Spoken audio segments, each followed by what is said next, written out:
Now that's Few going to be pushed in by Ruby DD. Oh, Easy gets invaded in by Ruby DD, and that's going to be the turtle taken here by Ace. And there's not much Bren Esports can do. Easy sure palms the Poisson, but for so long, how can you survive this? Oh, he's still in it. That's a nice dash. He saves himself, and that's going to be just the first blood and the turtle. Oh wait, Burmese Ghouls. They're not going to force it. Instead, just going to go for a few hits on the first turret. Great save coming from Few there. If he wasn't there, at least then he would be going down and giving another kill over to the Burmese Ghouls. But this is what BG kind of play for. First turret, get that extra gold, make things work. Oh, here we go. Butter, check it out. And look at this. The unstoppable force will be forced, but still maybe won't go for the engage. They don't have their ultimates, they don't have their spells, and they are just forced to back out. It was a bit of a, let's say, they're trying to just scare out Lusty to not follow them. What's happening here up on the top side? Looks like, I mean, both sides are kind of just eyeing for information, and especially Kid. There could have been an engagement there, but counting the numbers, 3 versus 2, not the best, so they have to pull back. They get some good damage onto Few for now, but how long can this last? Calamity Reaper being purchased by Ruby DD. Ooh, Mountain Shocker scouting out where the rest of Bren Esports are, and that's going to be Rebo just hit by 3, smooth that Carl Peasy was taking on that top lane with the Mountain Shocker, so things are going great for the side of Burmese Ghouls. Maybe looking low. Oh, that's the first pick off. Few gets it, and this is some redemption for Bren Esports. Like, they can at least take the purple, and yeah, we are about 5 minutes in for 30.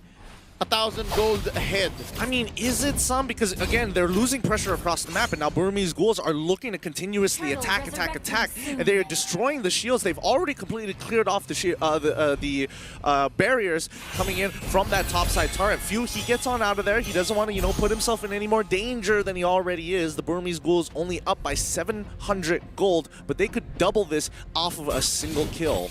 Bren Esports, they should look out for the pickoffs that Burmese Ghouls are going for. Yep, on angles the Burmese Ghouls want to go, and that's Few getting blasted out, but Ace from the back lines getting caught first. That's a trade currently. The mid support for the core and the tank, and now Flapteezy still has the Poisson, gets caught in there by the Dragon Tail, knocks him out, and the fight stays here near the turtle pit. Now Lusty trying to make sure that they all stay put, and Flapteezy trying to take this, and he does it 1-for-1 now. An ejector onto one. Rebo going into the back lines. He is going to retreat. Ruby DD wants more. That's the disengage. We can play off of this. Burmese Ghouls see the opportunity to say, hey, he has no options to get out now. We can look for the punish.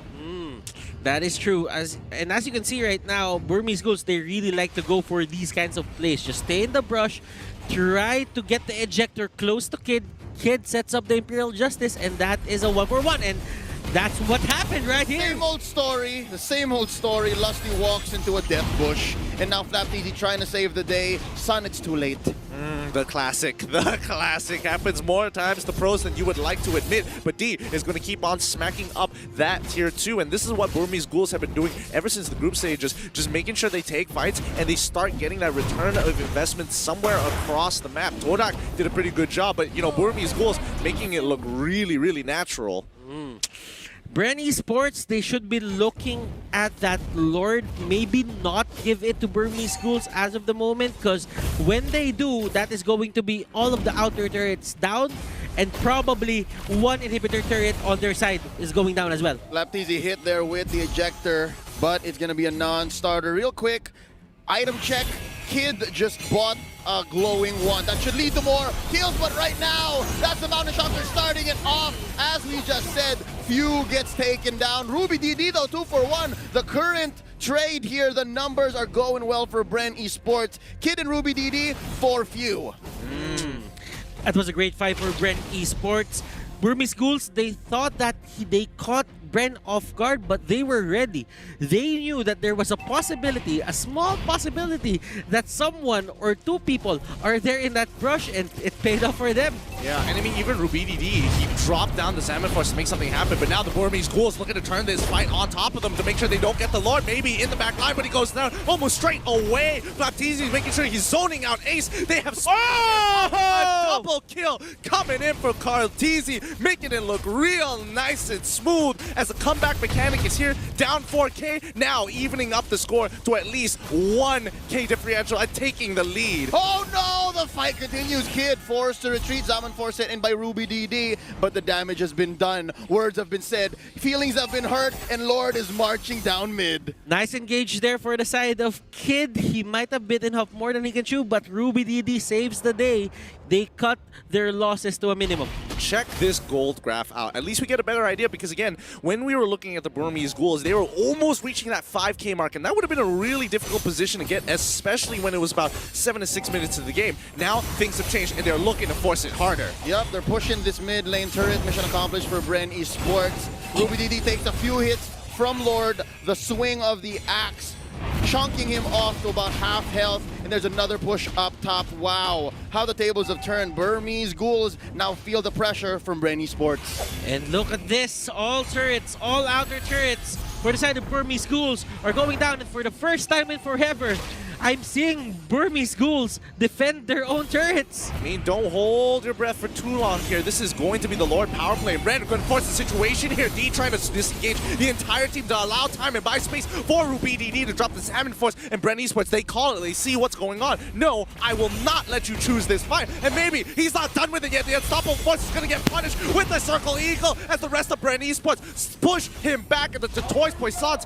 as a recommendation to stay away from our jungle. That was a good move for the side of Burmese Ghouls, that they just wanted to catch one person for the side of Bren Esports and toss him back. Maybe just stall Bren Esports from pushing. But Burmese Ghouls, the execution right there didn't really work out for their side.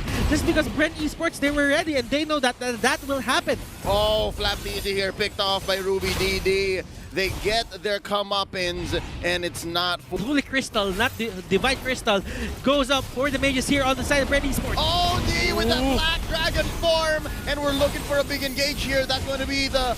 Oh, the Blazing Duet takes down a Kid with Few putting in the last touch. Now D here, caught in no man's land. You are the odd one out. 2 for none here so far. Bren Esports turning the river into a wasteland. Right now, I have to give it to Bren. Their re-engagements into these fights, especially when Burmese have the advantage, is pretty significant. Let's check out the items here. Butters, what are your thoughts? Okay, Athena Shield for the side of Lusty. That will help him survive Kid Sylvana. Rebo is on a roll right now. He has all of his items up. Winter Truncheon is there. Flapteezy is kind of having a hard time just getting his items. He has a Molten Core there just to clear the waves. For the side here of D, he doesn't have, let's say, a Blade of Despair just to add extra damage. Ace here still has 4 items only on his belt.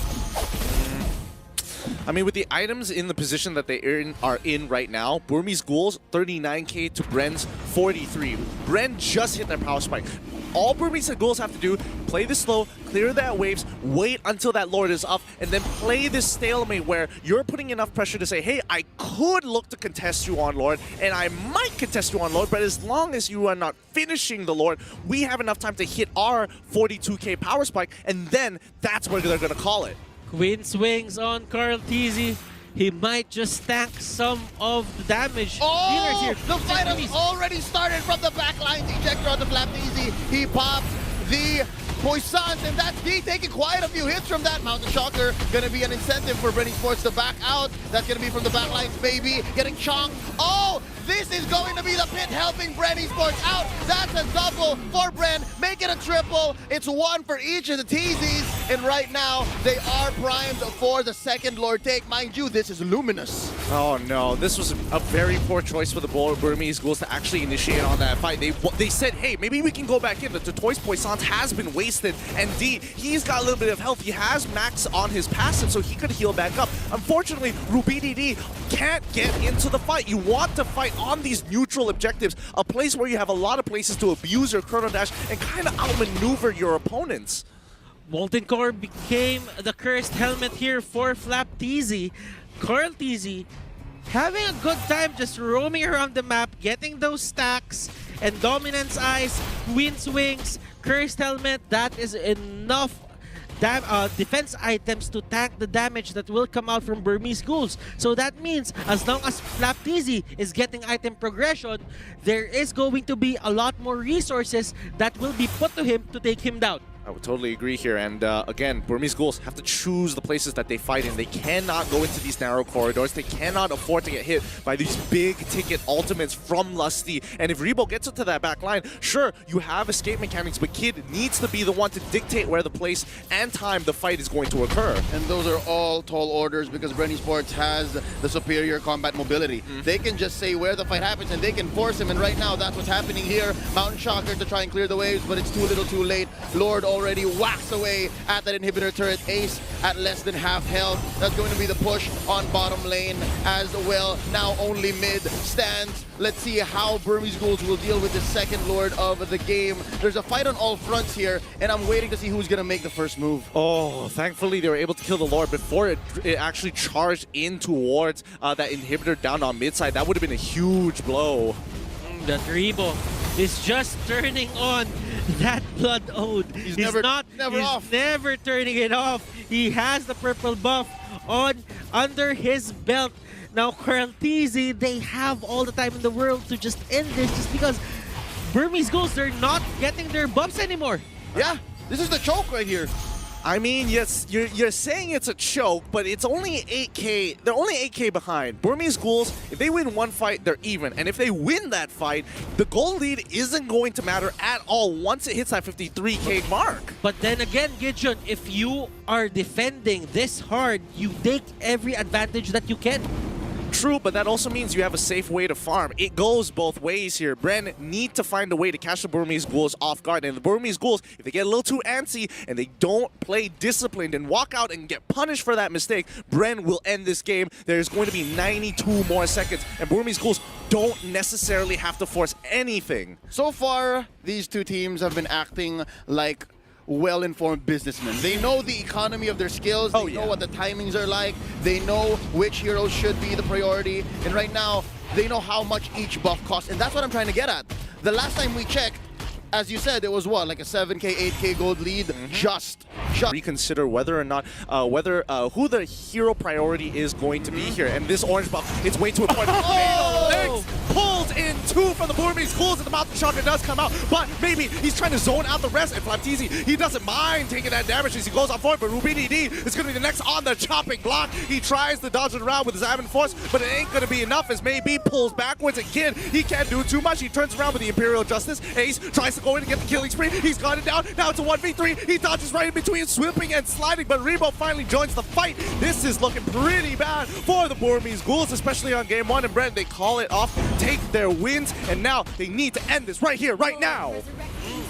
And this is going to be few. Try to do as much damage as possible. Maybe here gets gone out. Ace gets gone out as well. And look at this. The burst down won't be there, but that is not going to be the main objective as the